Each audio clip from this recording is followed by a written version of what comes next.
Olá, você que nos acompanha aqui pelo Notícias Agrícolas. Eu sou Letícia Guimarães e a gente começa agora mais um boletim.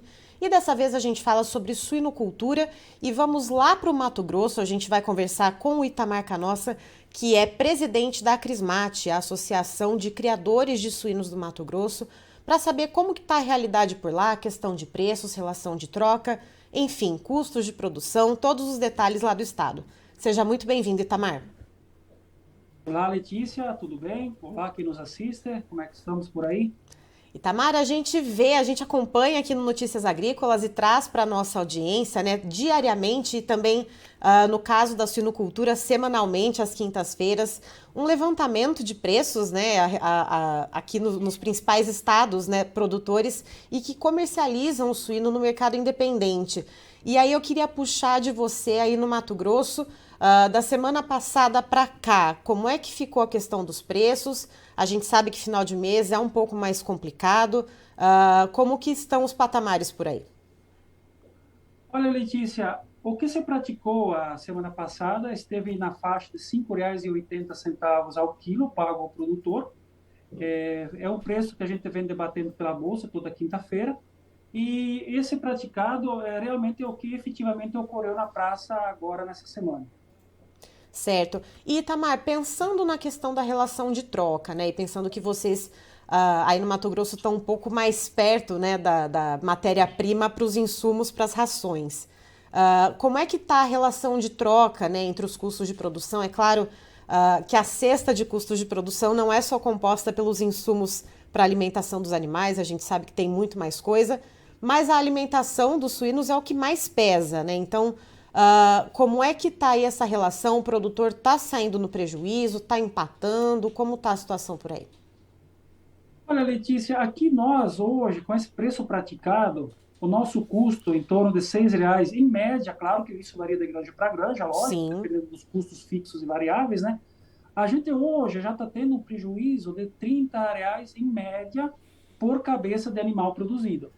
Então, essa situação que você comentou, nós aqui do Mato Grosso, de termos esse privilégio de estar próximo às principais matérias-primas, que é o milho e o soja, esse diferencial, para ser bem sincero a você e a quem nos assiste, nos ouve, ele já não é mais o diferencial. Por quê?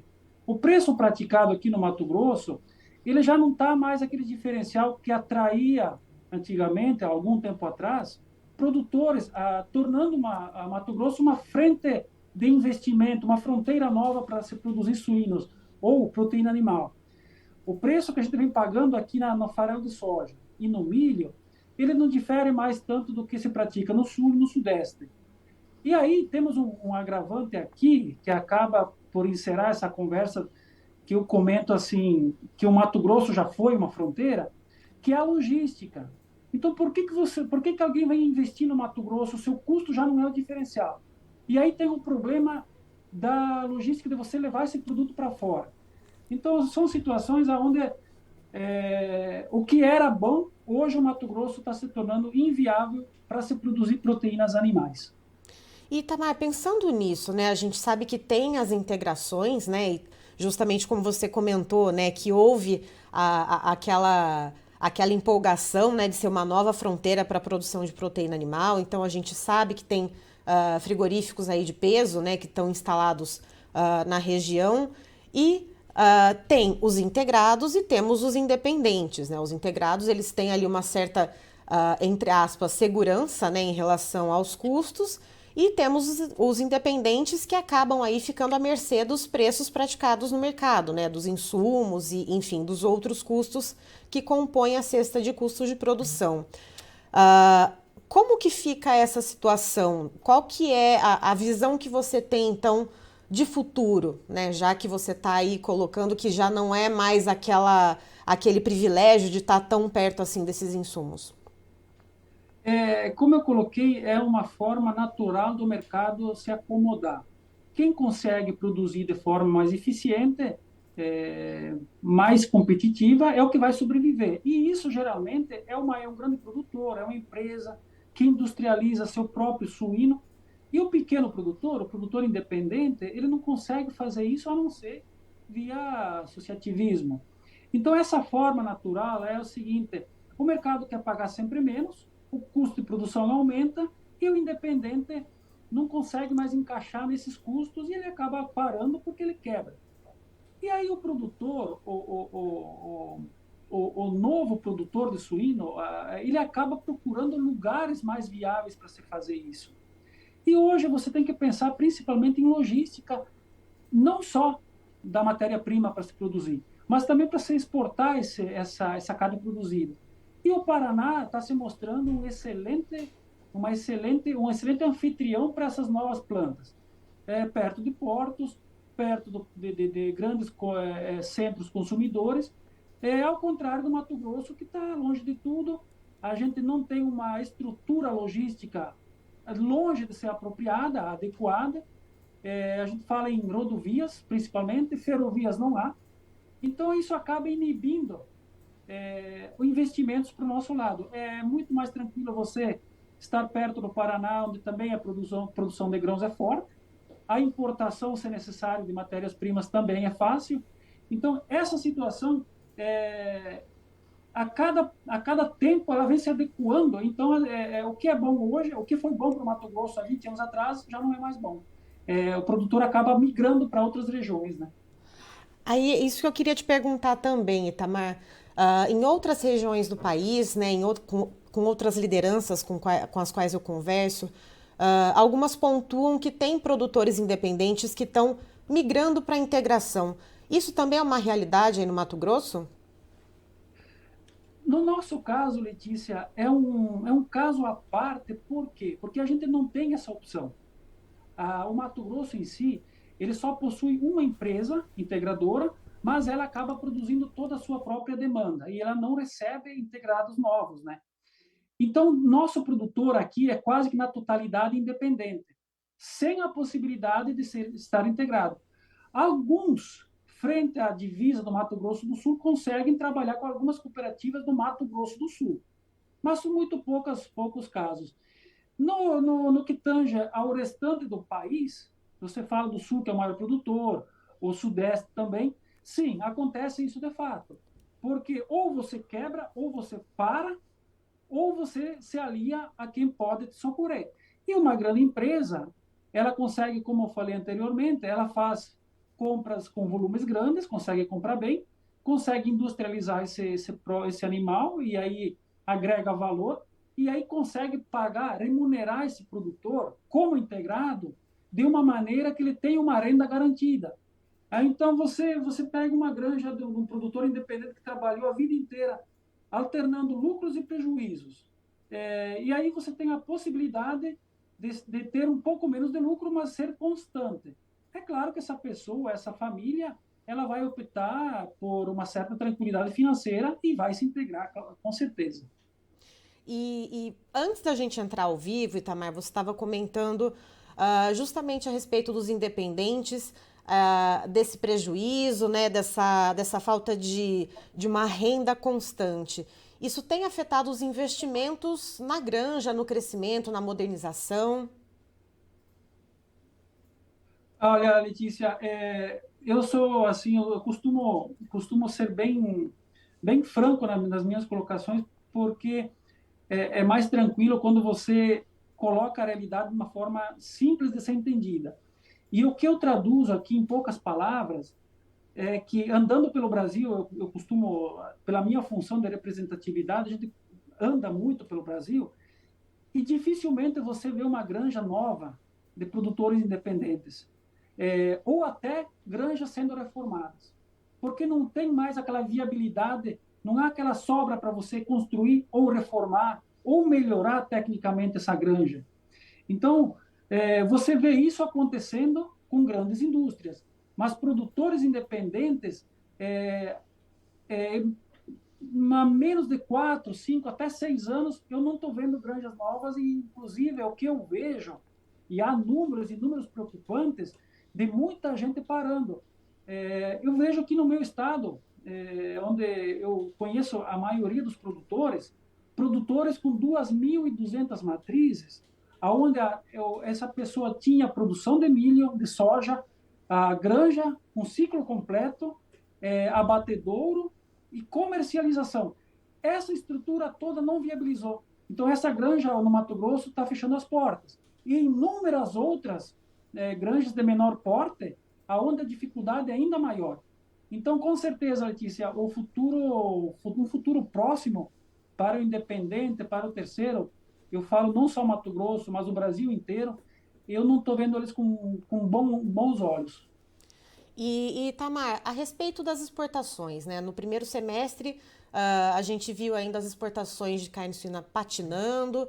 A gente vê agora esse segundo semestre um pouco melhor, né? Dando um certo ritmo melhor para esses embarques. Não como a gente viu nos últimos anos, né? Que a gente tinha a China ali comprando, né? Com uma voracidade muito grande.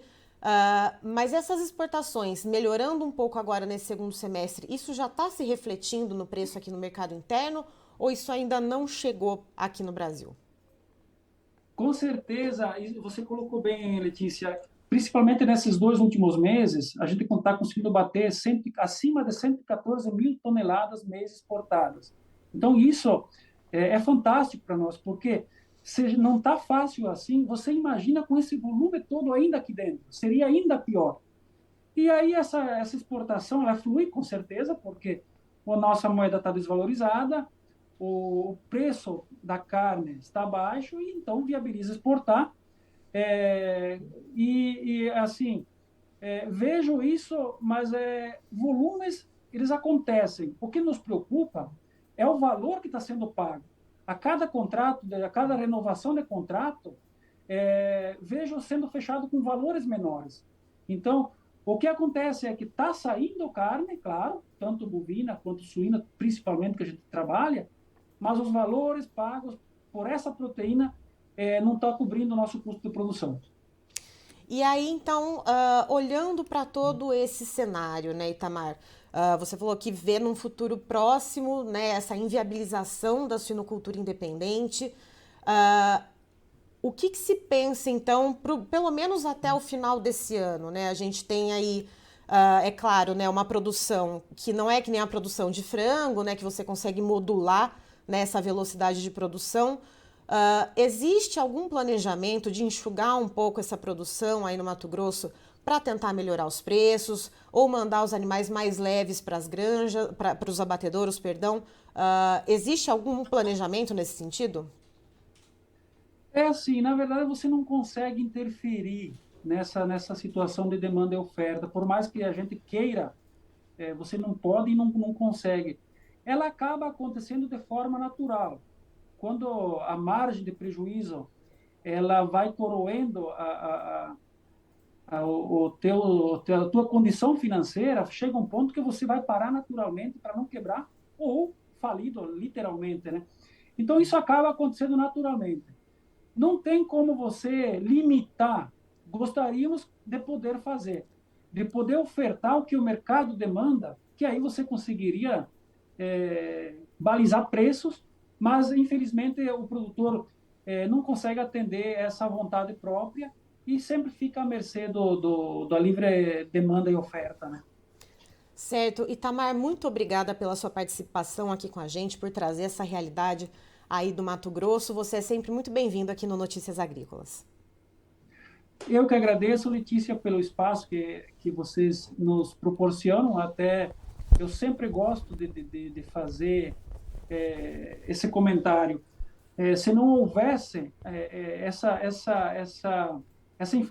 alguém que levasse essa informação do produtor ao consumidor, o consumidor não entenderia o que está acontecendo. Ele acabaria julgando o produtor, entendendo talvez que ele estaria com uma margem de lucro grande, e na verdade não é. E aí a gente precisa do Só Notícias, precisa da mídia, da televisionada, do rádio, para o consumidor entender como é que flui, como é que funciona aqui no campo, entendendo todo esse processo até chegar à mesa dele para a refeição da família. Obrigado, Letícia. Obrigado ao Só Notícias. Estivemos aqui então com Itamar Canossa, que é presidente da Acrismate, a Associação de Criadores de Suínos do Mato Grosso, nos trazendo então uma realidade de como que está a suinocultura lá no estado. E de acordo com ele, suinocultores independentes, apesar da atividade ali ter o privilégio de estar perto de uma área muito grande, muito próspera e produtiva, principalmente para os insumos que são essenciais para a alimentação, né, dos suínos, que é o milho e o farelo de soja. Ainda assim, o produtor de suínos está saindo no prejuízo, principalmente o independente. E segundo o Itamar, ele observa que entre 5, 6 anos atrás, né, vindo até agora, esses suinocultores independentes, eles não estão tendo margens para ampliar suas granjas ou para modernizar, para reformar essas granjas. Muitos estão deixando a atividade, ou seja, né, essa atividade está se tornando inviável. E segundo o Itamar, mesmo sendo essa região, né, perto do setor produtivo, né, para os insumos de alimentação dos suínos, essa atividade já não está sendo mais tão viável e tão interessante assim. Então, segundo ele, ele enxerga um futuro próximo, né, com um pouco de preocupação para a suinocultura independente lá no Mato Grosso e com a preocupação da concentração da suinocultura com as grandes empresas, né, essas integrações. Então, para o produtor ter um pouco mais de segurança, digamos assim, em relação aos custos de produção. Segundo ele, atualmente o produtor tem um prejuízo de cerca de R$30 por cabeça por animal vendido, custo de produção lá no Mato Grosso, uma média de R$6 por quilo, e o Itamar pondera que isso varia muito, né, de granja para granja, depende muito da eficiência de cada produtor, mas é um valor médio. E então segue essa situação de prejuízo, algo que se vê também em outras regiões do país, em outras praças que comercializam também o animal no mercado independente. Eu encerro por aqui, daqui a pouquinho tem mais informações para você. Notícias Agrícolas, 25 anos, ao lado do produtor rural. Se inscreva em nossas mídias sociais. No Facebook, Notícias Agrícolas. No Instagram, @Notícias Agrícolas. E em nosso Twitter, @Norteagri. E para não perder nenhum vídeo, não se esqueça de nos acompanhar no YouTube e na Twitch, Notícias Agrícolas Oficial.